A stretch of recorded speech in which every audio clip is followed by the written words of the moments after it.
Oh, hey, didn't see you there. Welcome back to another video. Today I'm going to be ranking all of the levels in Minecraft dungeons from the worst to farm, where you get little to no gear, to the best to farm, where you are going to get a lot of good gear. As I rank these levels, I am going to show gameplay of them in the background, and I'm also going to be listing off the best items that drop from these locations, the kind of mid to top tier items. The ranking of these dungeons will be based on the overall value that they bring, with the combination of how many good items and also how good the specific items that the dungeons have are. It's also worth noting that some items only drop on Apocalypse, or some items only drop on Adventure, so keep that in mind. I am ranking these on Apocalypse difficulty. The worst dungeon to farm items at, I'm pretty sure everybody can guess this one, definitely the worst dungeon to farm gear at, is Soggy Squid Coast. Squid Coast is the worst dungeon to farm items at. I hope this doesn't come as a surprise to everybody. Please tell me it does not come as a surprise. I would be disappointed if it did, because Squid Coast has one drop, a fishing rod.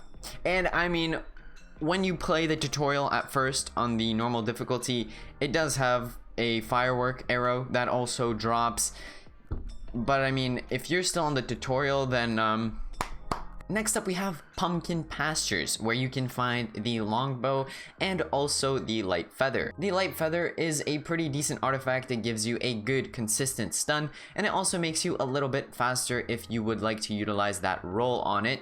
And longbows can be good if you get good enchantments on them, so they definitely do have potential and are a weapon type that you may want to look out for. Pumpkin Pastures also drops the Iron Golem artifact, and I know that a lot of people love that artifact, but I just don't think that it is good enough to pull this dungeon up above others. Next up we have the Underhalls. Here we have the Iron Amulet, the Firework Arrow, and the Power Bow weapon type. The Iron Hide Amulet and the Fireworks Arrow are definitely some great artifacts, and that is the main attraction of this dungeon. Other than the artifacts, the Power Bow and Dark Armor are decent drops from here. The Power Bows do have some potential if you get good enchantments on them, and the Dark Armor is the base version of the Titan Shroud, which is a pretty good piece of armor for a soul build. Next up we have Archaven, which drops the Renegade Armor, the Longbow weapon type, and also the Light Feather artifact. Starting with the lesser things, we have the Light Feather, which is just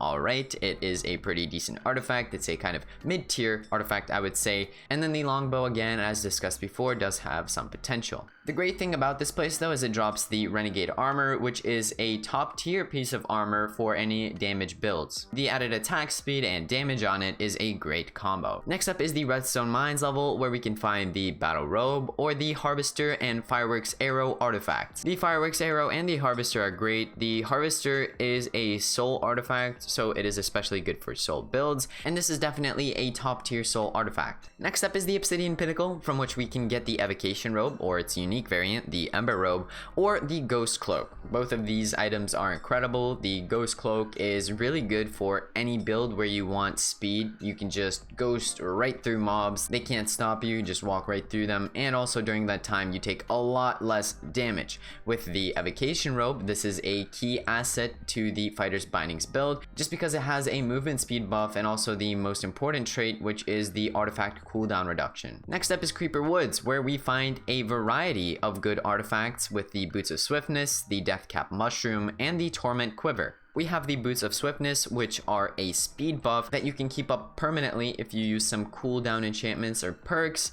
And then we also have the Deathcap Mushroom, which is the best artifact in the game. That's what I've been saying since forever. It is a very good artifact that boosts your attack speed and also your movement speed, with that attack speed bonus being very, very beneficial. And then we have the Torment Quiver, which is essential to ranged soul builds. It is extremely powerful, especially when you have comboed it with the correct things. Next up is the question mark. question mark level, which is also known as the secret cow level, and this provides us with the death cap mushroom, the gong of weakening, the harvester, and then the explosive crossbow weapon type drops from here. So the imploding crossbow, which is one of the best crossbows in the game. It has a natural gravity effect and also an explosion on hit, so this does an incredible amount of splash damage. Next up is the desert temple, from which we can get the mystery armor, the boots of swiftness, the torment quiver, or the gong of weakening. This is personally my favorite level in the game. I love its design. I really like the theme to it. I've already mentioned the artifacts that drop from here. They're great.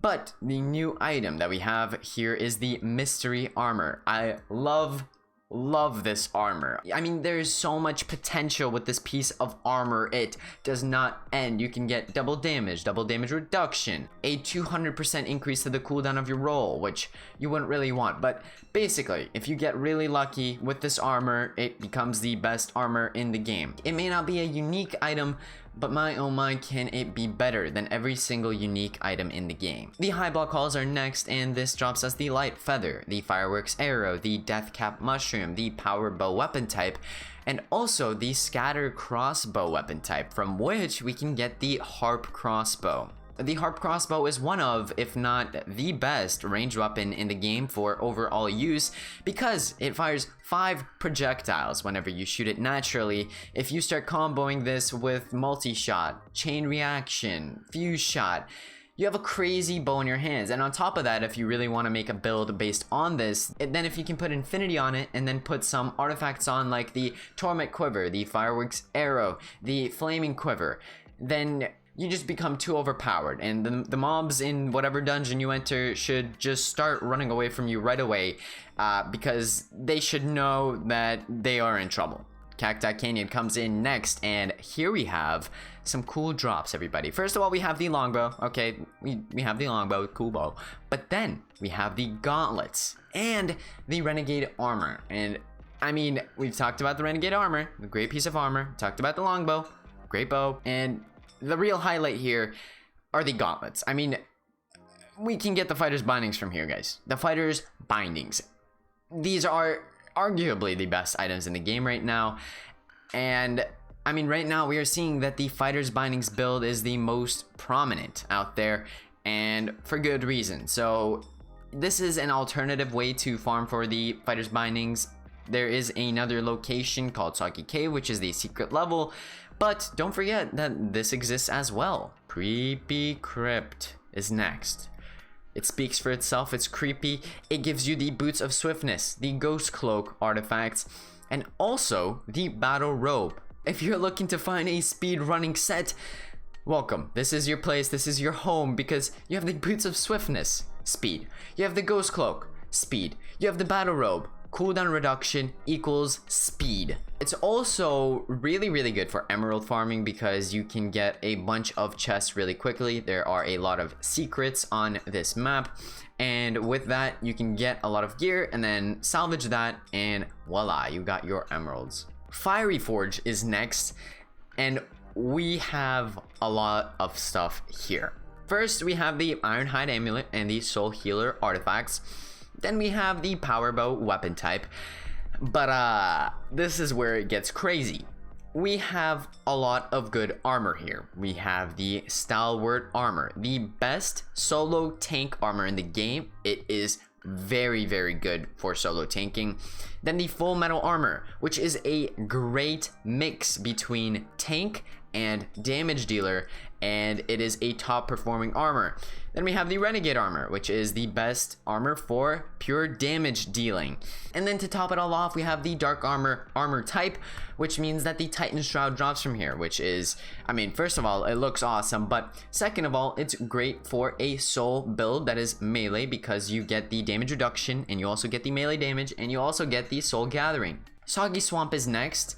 From here, our loot table is the double axe weapon type, the mystery armor, the scatter crossbow, the harvester, and soul healer soul artifacts. That is a lot. So first we have our 2 soul artifacts, the soul healer, which is an amazing addition to any soul healer build that needs some sustainability. And then we have the harvester, great damage tool.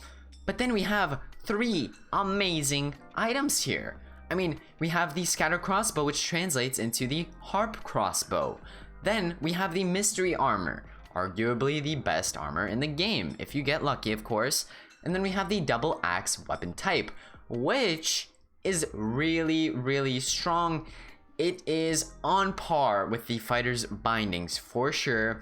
From this weapon type, the unique variants are the cursed axe and the whirlwind axe. But if you get any of these, the basic variant, the unique variants, either way, the double axe is an amazing weapon for all instances. Soggy Cave is number 1. I think a lot of us saw this coming, and there are a few reasons why, but first let's list the items that drop from here. So we have the Soul Healer artifact first off, then the Evocation robe, and then we have the 2 best weapons in the game. We have the double axe weapon type, and we have the gauntlets weapon type, which gives us the fighter's bindings. Right now, Soggy Cave has a glitch that lets you get the obsidian chest from there extremely fast, and with the loot pool being so good at the same time, you can both farm this very quickly and at the same time get amazing items. It might still take some time because they are rare items, they're really good, you're hunting for specific ones, but this makes it getting them extremely easier. And I have made a video talking about all of this in depth in my recent Fighters Bindings build guide, so you can check the timestamps on that to see when I specifically talk about this. But you have 2 incredible weapons here, and really this just outperforms every other level by a decent amount right now because of the glitch.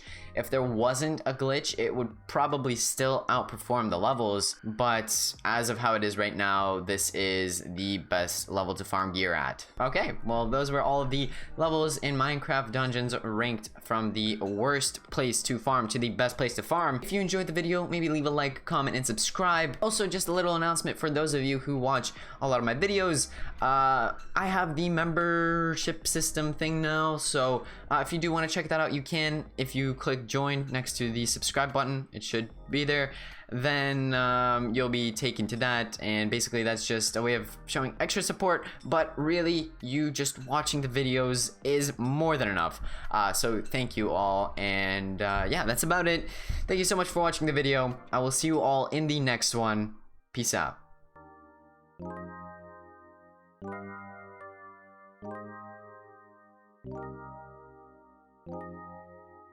Thank you.